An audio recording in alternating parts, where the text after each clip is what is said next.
objectif, ils vont mettre le dernier prix parce qu'on va leur dire c'est super technique, ça va appuyer, ça va faire la photo. Donc en fait, est-ce que vraiment, s'ils prennent le dernier modèle, le dernier truc, le plus cher, parce que c'est un peu ça, est-ce que ça va faire la plus belle des photos? Est-ce qu'effectivement, ils vont avoir une créativité qui va arriver? J'entends que la macro, il y a besoin forcément d'objectifs dédiés à la macro, que l'animalier forcément. J'entends aussi que sur les paysages, pas forcément. On pouvait prendre des vieux appareils, c'est pas ça qu'ils faisaient forcément. Là, plusieurs sacs à dos par rapport à ce qu'on veut faire.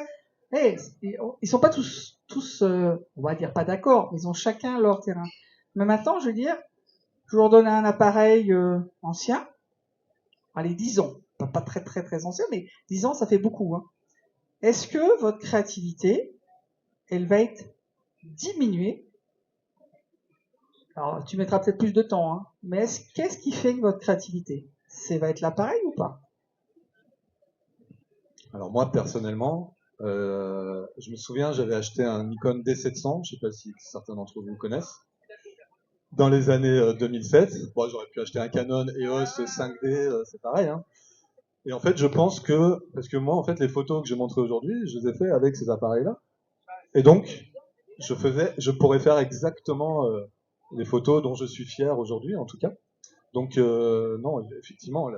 Et d'ailleurs, je pense que si on donnait le même matériel, le dernier cri, à chacun d'entre nous, on se baladerait autour du parc là, et on reviendrait avec des photos totalement différentes. Après, c'est vrai que néanmoins, on change. Alors, peut-être à part Anne-Laure, je crois, mais on change d'appareil photo parce que toi, tu n'en changes pas beaucoup, c'est ça? De temps en temps? Pas trop souvent. Ouais.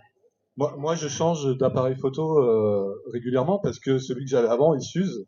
Du coup, quand je dois acheter un appareil photo, je vais pas aller chercher un matériel d'occasion, même s'il n'est pas beaucoup utilisé.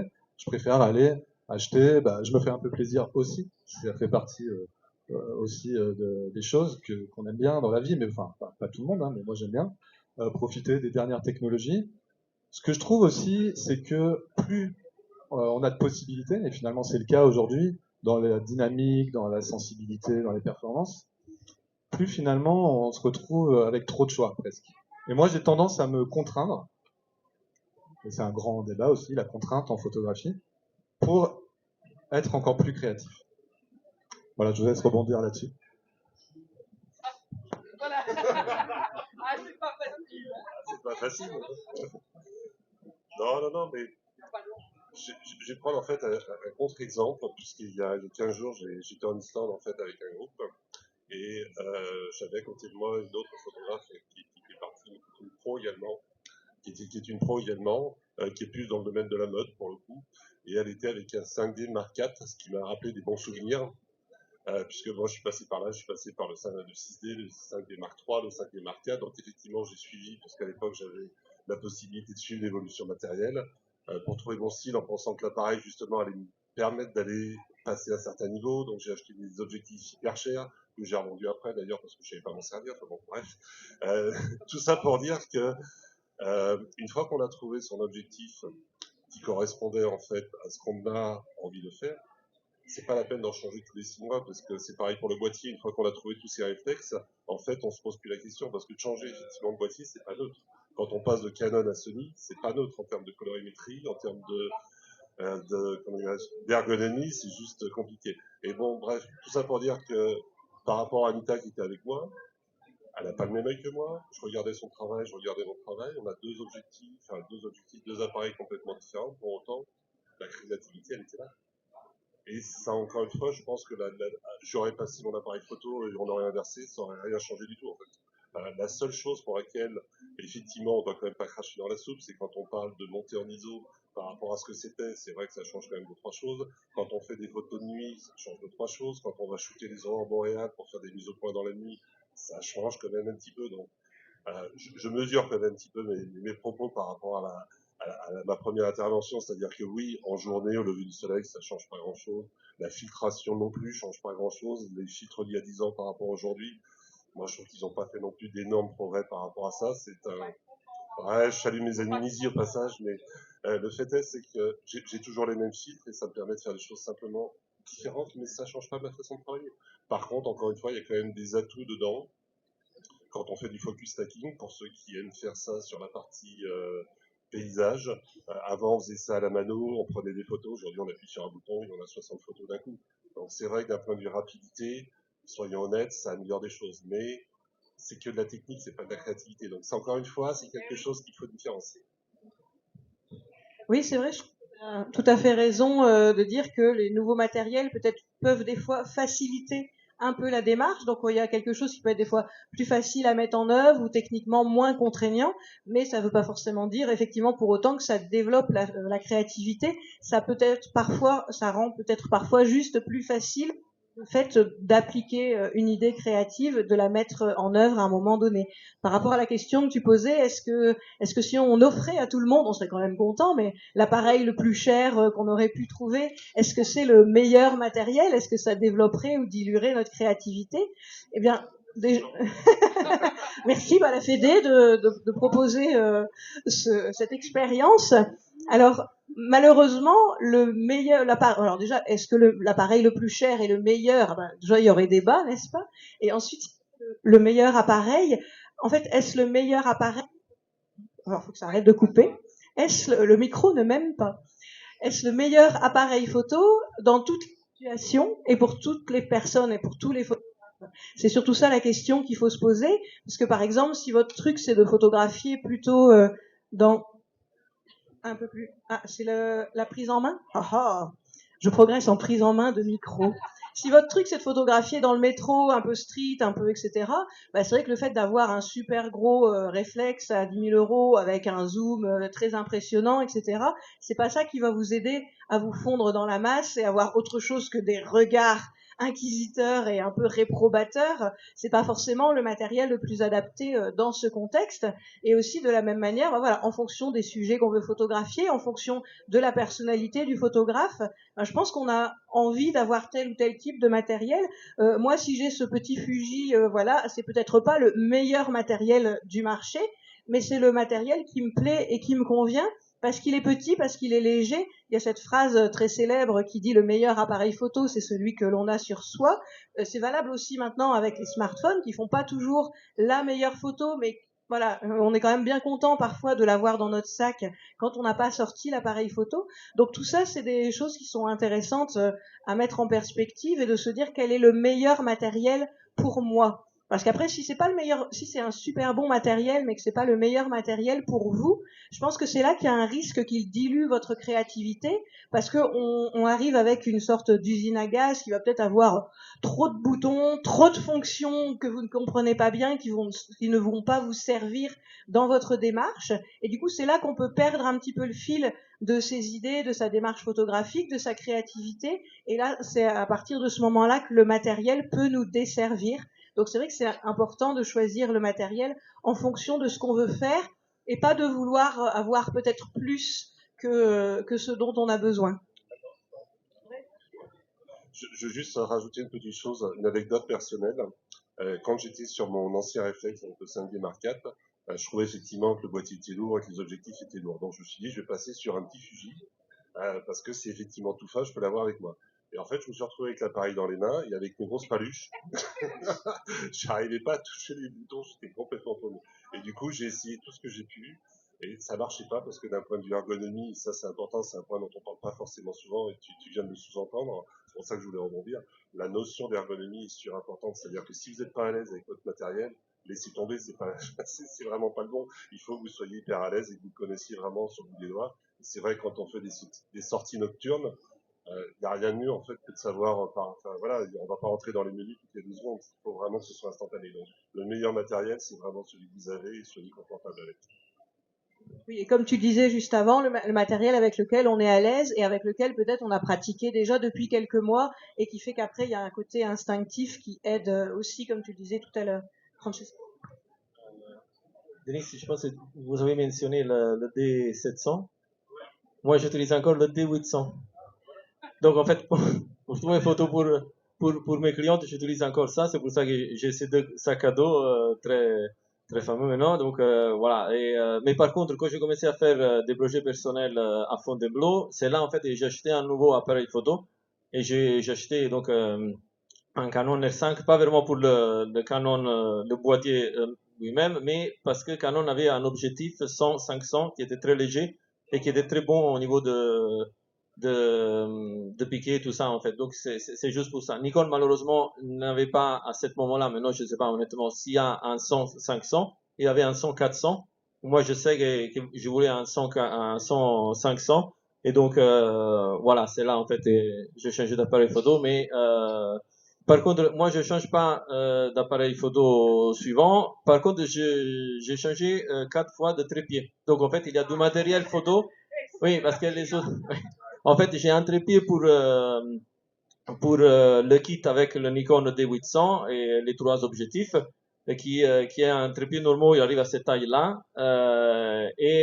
Par contre, pour les photos que je fais à Fontainebleau ou pour mes projets personnels, mais surtout à Fontainebleau, j'ai dû acheter un trépied qui arrive à 2 mètres et 20. Donc beaucoup plus haute. Pourquoi je fais ça? Parce que normalement je suis sur des rochers et en imaginant que maintenant je suis sur un rocher, mais le sol en fait est beaucoup plus bas. Donc je suis obligé de ouvrir tout pour arriver. Et il y a des pointes très longues à la fin du trépied comme ça. Donc j'ajoute encore une quinzaine de centimètres. Comme ça les pointes il arrive dans le terrain et même s'il y a un peu de vent ou quoi que ce soit, en fait je sais qu'il est stable. Donc après avoir cassé 3 trépieds, en fait pour moi ça coûte plus presque le trépied que l'appareil photo, le boîtier en soi. Donc comme je disais avant et comme on a tous dit, en fait ça dépend vraiment de qu'est-ce qu'on doit faire. En fait pour moi c'est pas très important si le trépied est très lourd. L'important c'est que quand il est placé, il est stable, il bouge pas. Et une autre chose en fait qu'on parle pas très souvent, c'est la tête du trépied. Moi, en fait, j'utilise une tête de trépied qui est encore plus chère de mon trépied. Mais en fait, c'est un truc fluide, impressionnant. Il a 3 vitesses fluides et c'est pas une tête à boule en fait. En fait, pour les photos pour mes clientes, j'utilise une tête à boule parce que je dois utiliser aussi un grand angle. Et donc bon, maintenant j'ai l'habitude. Ça fait plus de 15 ans, donc comme disait Denis, je pense que c'était toujours lui. Une fois que les choses marchent bien, t'as pas besoin de les changer parce que tu as tellement maîtrisé la fonctionnalité de l'appareil photo, tu sais utiliser même avec les yeux, quand tu peux, oui, les yeux fermés, de nuit ou dans d'autres situations. Et donc tu vas vraiment très vite. Tu sais que tu peux produire beaucoup parce que tu connais l'appareil photo. Et, euh, et donc le niveau, l'appareil photo, la tête de trépied avec les 3 réglages, ils sont tellement fins que je peux faire des réglages extrêmement fins. Ça semble quelque chose de petit, mais quand, si vous êtes comme moi, que vous êtes un fou de la composition de l'image et vous adorez vraiment créer l'image à travers la composition, et moi j'adore passer des heures et des heures à faire ça, c'est vraiment un plaisir en fait de pouvoir faire des tout petits changements, vraiment tout petits, sans devoir changer rien d'autre. Et donc pour moi en fait, je préfère en fait investir de l'argent sur ce type de matériel qui me permet en fait d'avoir une performance, une précision beaucoup plus haute que d'avoir un appareil photo qui a plus de mégapixels. Mais ça c'est vrai surtout parce que comme disait Philippe, c'est de la photo de paysage. Donc mon sujet ne bouge pas. Donc sûrement si on fait une autre chose, on a besoin en fait de quelque chose de plus moderne, j'imagine. Je sais pas. En plus, je ne fais pas de photos de nuit. Donc ça aussi, ça facilite le choix de l'appareil photo.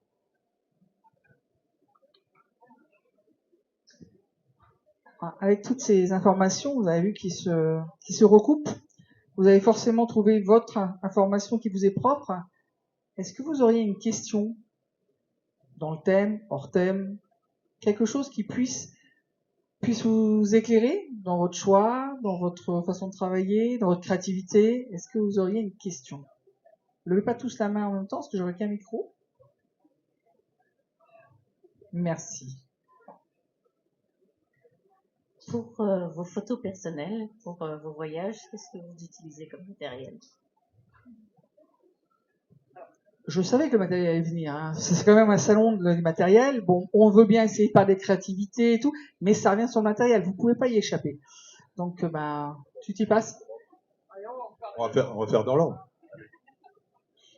Qu'est-ce que j'utilise pour les photos de voyage spécifiquement? Alors en fait, ça dépend du contexte du voyage. Si je fais un voyage vraiment dédié à la photo, je vais essayer d'emporter mon lourd matériel, en le sélectionnant quand même, parce que si j'emporte tout, j'ai une grosse valise, peut-être un peu plus grosse que ça, même, parce que j'ai 2 boîtiers, etc., etc. Et si je pars en voyage familial, on va dire, avec ma famille, mais que voilà, moi j'ai toujours ce truc-là en tête, hein, de faire des photos et le plus possible, et de revenir avec des très beaux clichés.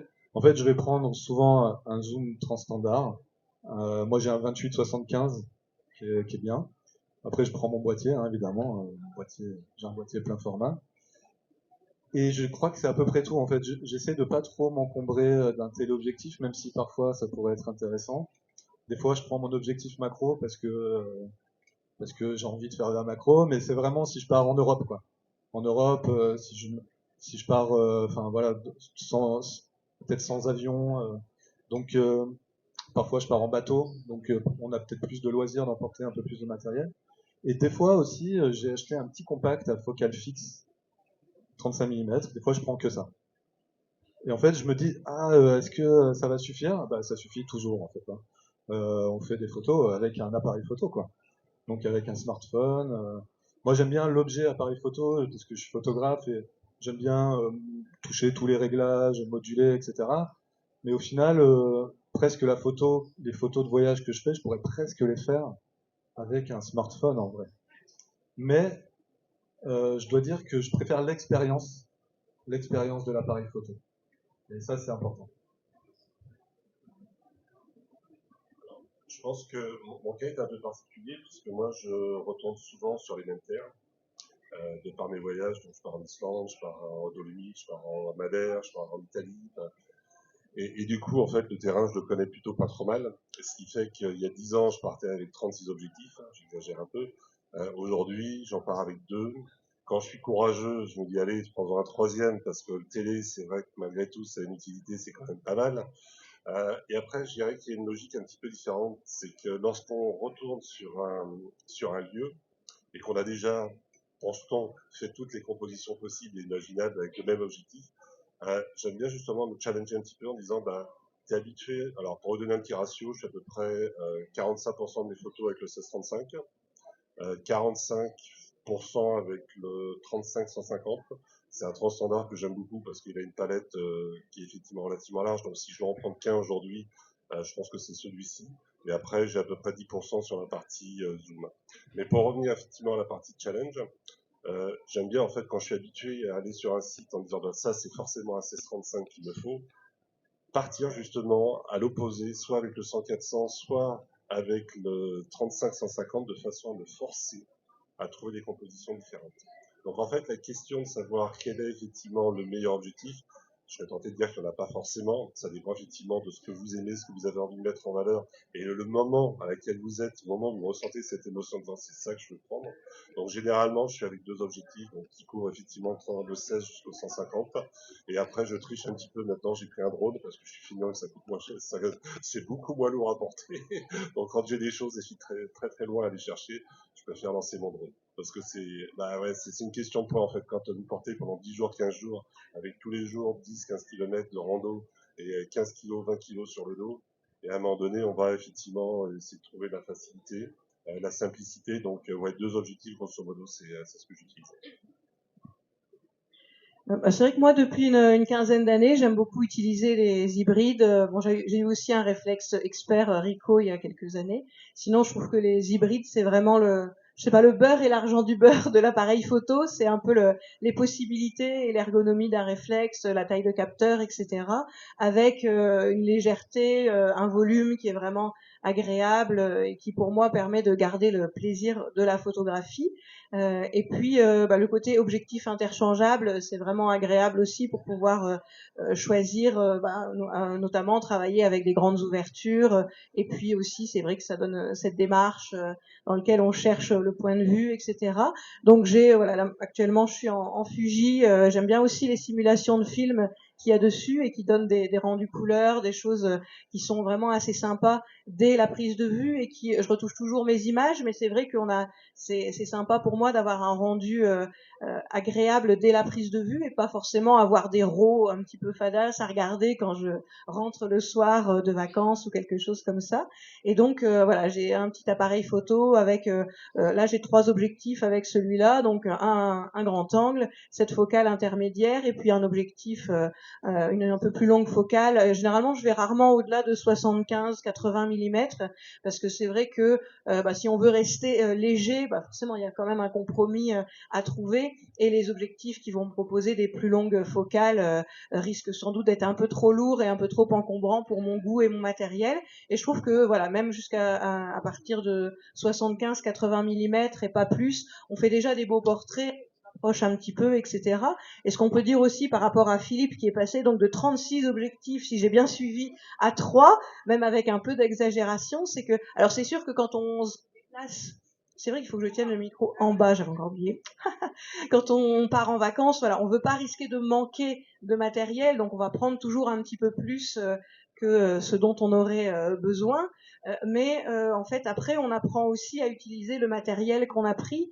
Et si jamais, si jamais j'ai un 400 mm mais que je l'ai laissé à la maison, au moment du regard, c'est un peu ce que tu disais aussi sur la photo de famille ou de voyage, etc.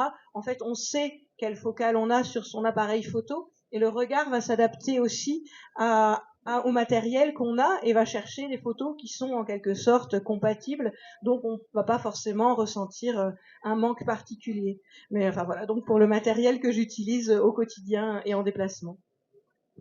Alors oui. Entre-pieds. Mais alors si je pars pour faire des photos pour des clientes,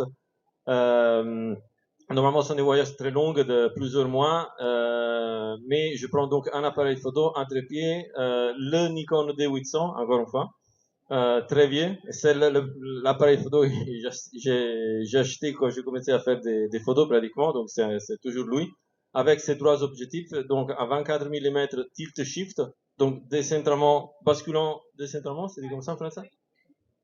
En 45 mm tilt shift encore, et après un zoom 70-200. C'est tout.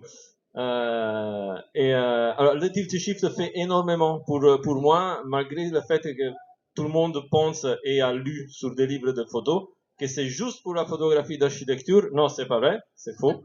C'est juste en fait si vous ne voulez pas avoir des distorsions. C'est tout. Donc si vous ne voulez pas avoir des distorsions, achetez un objectif tilt shift et vous n'aurez pas de distorsions. Si quelqu'un était ici quand j'avais fait les 2 formations aujourd'hui, j'avais dit que tous mes photos sont plats. Je veux dire, je fais jamais comme ça avec l'appareil photo. Je ne tourne jamais l'appareil photo vers le haut ou vers le bas.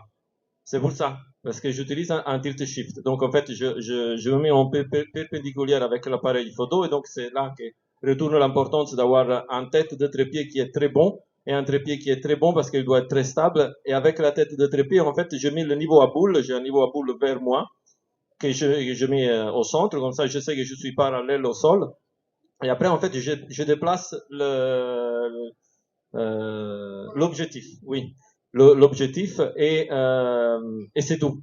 Bien évidemment, quand j'utilise un zoom, je peux pas faire ça, mais je photographe quelque chose qui est très loin de moi. Et donc, parce que c'est quelque chose qui est très loin de moi, je peux donner l'impression qu'il est de face, qui est plate. Il n'est pas comme ça, il n'est pas comme ça. Donc, c'est plus proche à ce qu'un peintre pourrait faire sur un tableau. Parce qu'on verra jamais un peintre faire des images avec de la distorsion. Parce que nous, avec notre regard, on n'a pas la distorsion, même si on fait comme ça. C'est toujours droit, en fait. Et par contre, pour mes projets personnels, qui donc se déroulent surtout à Fontainebleau, j'ai cet autre trépied avec cette autre tête de trépied qui n'est pas un tête de trépied à boule mais est très très fluide et donc un Canon R5 et avec un zoom 100-500. Et c'est tout. J'ai pas d'autres matériel. J'ai jamais acheté d'autres matériel, mais si je pars en vacances et je dois pas faire des photos pour des clientes, j'amène que le Canon et le 100-500. Et c'est tout. Mais c'est parce que en fait, je sais que je vais être attiré à des choses où je vais avoir besoin uniquement de ça. Je sais déjà que je vais pas faire des photos larges, je vais pas faire des photos avec le ciel et tout ça, parce que ça sont les choses que je fais pour mes clientes et ça m'intéresse pas en fait. Si je peux faire des choses pour moi, je sais que je vais évoluer dans cette autre direction en fait. Donc c'est ça, oui, voilà. Et donc c'est pour ça que le sac à dos est important parce que c'est très simple à prendre en fait. Avec le trépied à côté, tout ça, je sais que ça peut sembler bizarre, mais c'est aussi parce que quand je fais les photos pour mes clientes, j'utilise beaucoup de filtres dégradés à densité neutre. Par contre, quand quand je fais les photos pour moi, avec le Canon et l'objectif 100-500, j'ai juste un polarisant. J'utilise pas des filtres dégradés parce qu'en tout cas, je sais que je vais pas photographier le ciel. Donc, voilà, c'est très précis en fait comme choix. Oui, pour rebondir ce que tu dis, du coup, on peut en conclure que, en fait, l'intention photographique, elle nous aide à choisir notre matériel et il faut l'utiliser à bon escient. Tu sais que tu vas pas photographier au grand angle ni intégrer le ciel. Donc, du coup, voilà, il y a certains matériels que t'as pas besoin de transporter. Et voilà, t'es plus orienté téléobjectif, etc. Et voilà, en fonction des photos, c'est ce qu'on disait tout à l'heure, qu'on a envie de faire, on sait qu'avec tel ou tel matériel, donc c'est la question de savoir quel est le matériel qui va servir votre intention photographique ou peut-être ce que vous pensez faire comme photo, le fait d'essayer de se projeter dans la situation et de se dire je vais être sur la plage en Bretagne, etc. Quel genre de photo j'ai envie de faire? Est-ce que je me l'imagine plutôt en grand angle? Est-ce que c'est plutôt des gros plans de loin, etc. Je pense que ça peut aider peut-être à choisir le bon matériel pour son déplacement ou au quotidien. Je rajouterais juste une petite chose, c'est que par expérience, encore une fois, votre œil s'habitue en fait aux différentes focales que vous utilisez. Donc, plus vous êtes habitué en fait à travailler sur un objectif identique, plus votre œil va acquérir des réflexes et va commencer à composer directement en 16 mm. C'est surtout vrai en fait pour du grand angle, parce que les premiers qui passent sur du grand angle en général sont un peu perdus en disant mais qu'est-ce que je prends, parce que du coup il y a tellement de choses à mettre. Qu'est-ce que je fais? Et l'intérêt, c'est qu'effectivement, quand on est habitué à travailler toujours avec les mêmes outils, donc c'est là aussi attention avant d'aller chercher l'outil parfait en pensant que l'objectif X ou Y va être meilleur. Et essayez vraiment de vous former par rapport à ce que vous avez parce que vous allez développer en fait une acuité, une façon, des réflexes qui vont permettre justement de mettre en valeur et de capturer directement ce que vous avez envie. Donc ça rejoint aussi le point qui a été mis précédemment, c'est que votre œil s'habitue en fait et il faut vraiment l'exercer. Typiquement, je reprends un autre exemple. Un jour, on m'a passé un 14 mm, j'ai été perdu. Mais perdu de chez perdu, j'ai pas été capable de faire une photo pendant un mois. Après, il m'a fallu un mois, etc.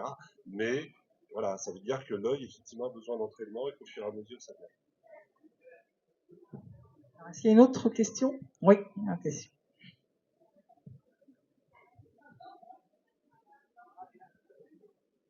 Je vais rebondir sur certains mots-clés que vous avez évoqués. Ça m'attire, l'œil expert, ça m'appelle aujourd'hui, donc avec une sensibilité propre. Votre regard, qu'est-ce qu'il va faire? Vous allez vous arrêter sur un plan particulier, sur un lieu, pour dire voilà, là il y a une photo à faire, il y a quelque chose qui me parle, ça résonne. Vous avez le temps de savoir qu'est-ce qui va prendre le micro en premier? Oh, on va pas changer. Alors, en fait,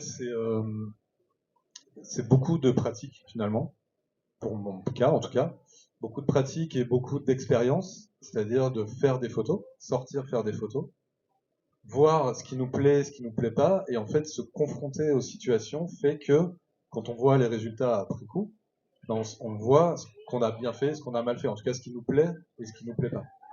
Et du coup on essaye humblement de le reproduire après, ou en tout cas d'aller dans des situations qui ont fait que on a obtenu une bonne photo. Moi, je pense que pour être créatif, la seule chose à faire, c'est de se poser des questions. Se poser des questions, c'est qui je suis, quelle est ma personnalité, et comment je peux projeter cette personnalité dans ma photographie. En fait, c'est ça qu'on veut faire, c'est exprimer notre personnalité, ce qu'on est dans nos photos. Et c'est comme ça qu'on va pouvoir être en adéquation avec notre art finalement. Voilà. J'aurais presque pas dit mieux en fait. Non, mais si vous avez regardé les présentations que j'ai fait aujourd'hui, en fait, c'est amusant parce que j'évoque ce thème.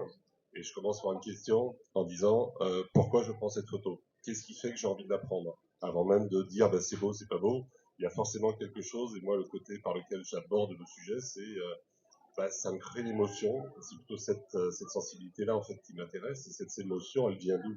Elle vient effectivement de mon passé, généralement, de mes influences, que ce soit par des films, par des livres, par des autres photographes, en me disant, bah voilà, ça me touche. Je prenais un exemple tout à l'heure en disant, bah voilà, un thème, moi, qui me touche, qui a l'air complètement idiot, c'est les westerns. Vous allez dire, mais dans les westerns, ça n'a rien à voir avec ce que tu fais, Philippe. Bah, en fait, si, quand je regarde, c'est qu'il y a les grands espaces, il y a toujours la roche rouge qui est là, la rouge, le côté orangé, le côté rêve américain, le côté ciel bleu, le côté structure. Et en fait, je pense qu'effectivement, en fonction de nos origines, nos sensibilités, notre passé, ça vous permet vraiment d'exprimer qui vous êtes et ça fait sortir, j'ai des émotions qui font que votre photo est plus forte en fait que celle où vous arrivez dans un sujet qui est certes beau mais qui ne vous parle pas. Moi, ça m'est arrivé d'arriver devant un sujet, on me dit, tu vas voir le truc qui est magnifique. J'arrive dedans, je vais, ouais, bof, ça me parle pas. Donc voilà, en fait, quand on dit ça parle pas, ça fait référence à nos influences, à nos émotions, et c'est à partir de là qu'on peut commencer à faire des choses intéressantes, de mon côté. C'est vrai que c'est un peu le paradoxe de la photographie, d'essayer de projeter sa personnalité dans ces images, mais en ne pouvant capter que des choses qui sont à l'extérieur de nous. Donc il y a effectivement toute une recherche un petit peu. Alors pourquoi un sujet nous parle ou pas, ben, c'est un peu ce que tu dis, c'est le vécu, etc. Peut-être notre personnalité, justement. En tout cas, c'est vrai qu'au fur et à mesure, on apprend à piocher les choses dans le décor, à essayer d'identifier ce qu'on aime. Ça peut être visuellement, ça peut être dans l'expression. Je sais que moi, par exemple, visuellement, je suis attirée par la couleur, le contraste. Hier, je faisais des photos dans Paris, j'étais attirée par le rouge, toutes les filles au béret rouge, et puis alors du coup, j'associais différents éléments de couleur. Parfois, il suffit de pas grand-chose pour capter un peu les choses. C'est vrai que peut-être comme ma personnalité est assez pétillante ou optimiste, etc., il y a peut-être cette recherche de couleur qui effectivement me ressemble. Après, d'autres fois, c'est plus l'attirance graphique d'un vélo, par exemple, d'un élément circulaire ou courbe au milieu d'un environnement urbain qui est plutôt architectural. Et parfois, on peut être plus dans une recherche d'expression ou de poésie, où là, ce qui va me passer sous l'œil et stimuler un peu ma créativité, ça va plus être un enfant qui joue avec un ballon ou qui vient de porter un masque, ou alors des choses comme ça qui sont plus en lien avec une sorte de poésie, une histoire qu'on se raconte. Donc c'est vrai qu'on peut, je pense que ça peut dépendre des moments, où on peut avoir aussi plusieurs styles photographiques, plusieurs sujets, même s'il y a sans doute une sorte de cohérence globale. Et ce qu'on pourrait dire, c'est que c'est pas toujours facile de savoir pourquoi on est attiré par tel ou tel sujet ou situation, mais que c'est intéressant de se poser la question. Effectivement, ça peut se faire avant, et si on n'est pas sûr, ben, on regarde un peu quelles sont les photos que je préfère parmi les photos que j'ai faites cette année, l'année dernière ou depuis 5 ans, etc. Se faire un petit dossier et se dire bah, finalement qu'est-ce qui m'attire, quelles sont les images qui me ressemblent, et pourquoi pas se faire un dossier d'inspiration, d'auto-inspiration, ou un petit listing en disant cherche les hommes au chapeau, la couleur rouge, les vélos, les différents éléments qui me parlent, pour que voilà, ça peut arriver qu'on ait des jours sans inspiration. Ça peut être un petit truc pour essayer justement de stimuler l'inspiration en ayant fait ce petit travail, de savoir qu'est-ce qui nous attire dans notre environnement. Je pense qu'à la fin, c'est pour essayer d'aller au-delà de quelque chose qu'on a déjà fait. Parce que pour continuer en fait dans cette recherche d'essayer d'interpréter de mieux et mieux les scènes autour de nous. Donc par exemple, pourquoi je n'utilise pas des grands angles pour mes projets personnels, c'est parce que je ne veux plus photographier ce qui est d'avant moi tel qu'il est. Donc j'essaye en fait de faire un travail de recherche dans le paysage pour prendre des choses plus petites qui font partie du paysage en général. Parce que photographier le paysage en général, c'est quelque chose que j'ai fait et je n'ai plus l'intérêt. Et en fait, c'est justement pour aller au-delà de quelque chose que je maîtrise déjà, et donc de continuer en fait une recherche, comme disait Denis, personnelle à travers la photographie, et donc qui pour moi est donc à travers la recherche de paysages entre guillemets intimes, et donc qui font partie d'un paysage plus général. Donc Je pense que c'est ça, oui. Y a-t-il encore une question?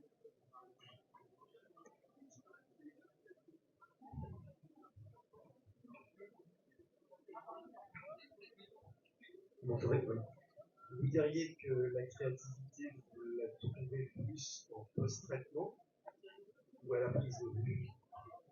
Enfin, vous la ressentez à la prise de vue, ou vous l'amplifiez peut-être en post-traitement?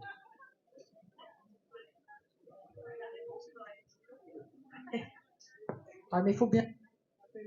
On revient dessus. Hein. Toi, la créativité. On enfonce des portes ouvertes. Non, mais bah non, la créativité, en fait, c'est forcément au moment de la prise de vue. Comme vous dites, elle est amplifiée, on peut l'amplifier et en fait magnifier, définir un peu mieux ce qu'on a voulu faire en post-traitement. Enfin, le truc classique, c'est une ligne d'horizon penchée, on la redresse, des déformations, des couleurs, on les fait ressortir, évidemment. Mais pour moi, quand je parlais tout à l'heure de se poser des questions, pour moi, les questions, elles se posent vraiment à la prise de vue. Et même plus que des questions, c'est l'intention, en fait. Moi, c'est vrai que je prémédite pas mes sorties photos. Je me dis pas, tiens, aujourd'hui, je vais faire des oiseaux, je vais faire des voitures, je ne sais quoi. Je me laisse un peu aller, mais par contre, j'ai toujours une intention en moi. J'ai toujours une esthétique, une volonté de faire des photos d'une certaine manière. Et du coup, en fait, moi, au post-traitement, bah, je développe mes RAW et puis j'essaye de caractériser un peu plus l'idée que j'avais à la prise de vue. Alors, je vais être un petit peu plus circonspect, c'est-à-dire que de la même façon, j'ai une idée lorsque je prends la photo, ça c'est une évidence, je pense qu'on l'a tous. Et c'est bien d'avoir parce qu'effectivement, lorsqu'on prend la photo, il faut déjà avoir une idée du rendu qu'on voudra lui donner. Donc ça, je suis complètement aligné avec ce que vient de dire Denis. Là où je suis un petit peu plus circonspect, c'est-à-dire que je vais traiter cette photo le lundi, sachant que généralement, contrairement à ce que je faisais avant, c'est-à-dire que je traitais mes photos quasiment dans les 24-48 heures. Aujourd'hui, je laisse passer du temps volontairement entre 4, 5, 6 mois. C'est pas régulier, il n'y a pas de timeline précise, mais j'aime bien que les choses redescendent et qu'elles reviennent en fait lorsque je redécouvre la photo, que je redécouvre les émotions qui sont avec. Et en fait, ce dont je m'aperçois, c'est qu'effectivement, si je développe le jour où je suis en pleine forme, où tout va bien, telle photo, elle va donner un effet extraordinaire. Je reviens 15 jours plus tard, 6 mois plus tard, et en fait, mon mood a un peu changé, et j'aime bien aussi de temps en temps reprendre des anciennes photos et redonner un mood différent. Et je m'aperçois que des photos que j'ai prises il y a 4-5 ans, qui me paraissaient, ouais, bof, aujourd'hui je les reprends, donc je change pas le cadrage, je change rien, c'est juste que notre style évolue, et je pense que c'est là en fait où je veux en venir, c'est que notre style évolue en fait quotidiennement, avec toutes les nouvelles technologies, malgré tout, ça nous permet de faire des choses aussi énormes en termes de post-traitement, mais que globalement, notre style s'affine. Et du coup, ce qu'on avait effectivement ressenti, c'est pour ça qu'on a déclenché, je dirais que l'intention est toujours là, par contre, le rendu, lui, peut évoluer légèrement.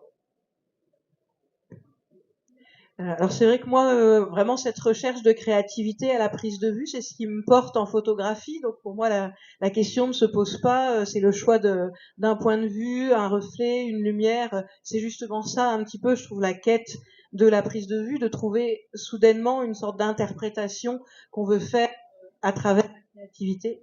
Il faut tenir le micro en bas.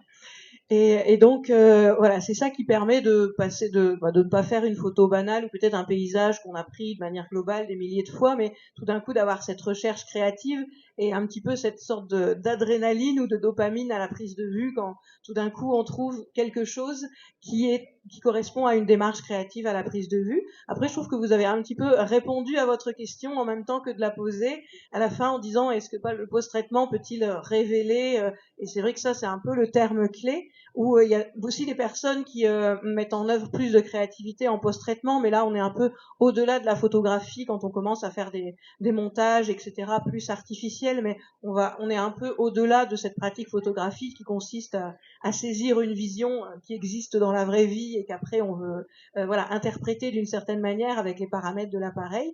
Mais c'est vrai que le fait on peut avoir effectivement cette démarche intéressantes de retouche, de post-traitement pour révéler l'idée qu'on a eue. Je pense par exemple, moi c'est vrai que j'aime bien les photos de reflets, mais il y a beaucoup de reflets qui sont assez fades à la prise de vue, parce qu'il y a justement des mélanges de lumière, etc., qui font que les photos sont souvent un peu grises. Donc par exemple, rien que de booster le contraste, qui est quand même voilà, un peu la retouche vraiment de base, mais c'est ça qui permet de révéler une créativité qu'on a eue à la prise de vue.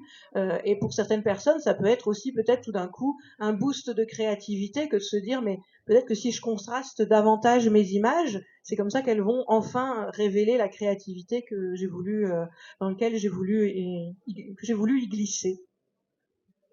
Oui, oui, non, c'est toujours à la prise de vue, mais je pense que c'est mieux si pendant la phase de prise de vue, on essaie de visualiser la photo développée dans notre tête. En fait, c'est toute la philosophie d'Ansel Adams et les photographes de cette période-là, en fait. Et voilà, donc essayer de faire ça. Et pour retourner à les appareils photo et à le matériel, une chose positive que j'ai dans le nouveau appareil photo que j'ai acheté il y a maintenant, je sais pas, 5 ans, et que je n'ai pas sur celui-là qui est très vieux, qui a maintenant 15 ans, c'est que je peux en fait enregistrer ma voix. Donc je peux toucher un bouton, il registre, il capte le son, donc ma voix, pour 30 secondes. Et c'est un fichier qui se met à côté du RAW. Et là, en fait, je peux dire, voilà, j'imagine cette photo éditée de cette façon-là. Par exemple, je fais un exemple, je sais pas, c'est un paysage. Je voudrais en fait avoir le premier plan un peu plus sombre. Donc, je dis, voilà, cette photo-là, quand je vais l'éditer, je voudrais faire le premier plan un peu plus sombre. C'est tout. Donc, en fait, je peux essayer d'avoir déjà, de visualiser l'image finale quand je suis là en phase de prise de vue et déjà, en fait, imaginer tout ça et on l'enregistrer en plus pour mon souvenir de tout ça. Donc, c'est ça. Et après, l'autre chose que je voulais dire, quelqu'un a parlé de fait de sélectionner après les photos et faire passer un peu de temps. Moi aussi, je fais ça. En fait, je fais des photos, bon, pas pour mes clientes parce que là, c'est tout de suite, mais pour mes projets personnels, je laisse les photos pour plusieurs mois. Et après, en fait, si quand je regarde la photo, j'ai la même sensation et impact émotionnel que j'ai eu quand j'avais fait la photo la première fois, alors je la garde. Sinon, je la rejette. Même si j'avais passé beaucoup de temps pour la faire, randonnée, aube, tout te lève à l'aube et tout ça, c'est pas grave. C'est pas ça qui fait la photo. C'est pas ça qui va attirer en fait l'attention du spectateur et donc c'est pas ça qui va faire progresser ma façon de comprendre qu'est-ce que ça peut être une photo de paysage ou une image de paysage. Et donc, si je n'arrive pas à obtenir ce résultat-là, je l'efface. Donc, voilà. Bon, écoutez, la séance va se terminer. Je remercie vraiment très sincèrement Denis, Philippe, Anne-Laure et Francesco d'avoir bien voulu se prêter à ce petit jeu d'un nouveau jeu sur le stand de la Fédé. J'espère que ça vous a intéressé. Moi, j'ai appris plein de choses. Et j'avoue que enregistrer quelque chose sur le moment, ça, j'ai pas encore entendu ça. Ça peut donner des idées. J'espère que vous aussi, ça vous a donné envie de voir autrement, de bien comprendre que oui, le matériel, c'est bien, mais c'est pas tout, que l'intention, que la créativité, tout ça, c'est aussi ailleurs. Et on va pas dire qu'il faut pas du matériel, hein, parce que là on peut pas, hein, ici ça se dit pas. Mais clairement, vous avez 4 exemples où ça se rejoint et que vraiment la créativité, ok, elle est amplifiée, diluée. Vous pouvez dire ce que vous voulez, mais c'est quand même dans leur tête et c'est dans l'intention photographique. Je vous remercie d'avoir été là. Surtout, vous pouvez revenir. Demain, il y en a encore qui sont là sur le stand et qui vont présenter, comme Denis et Philippe. Alors, je pense que tu seras sur le stand des rôles. Et Francesco, et bien sûr, vous les retrouvez tous sur le site de la Fédé parce que ce sont tous des formateurs excellents. C'est pour ça qu'ils sont avec nous. Merci à tous.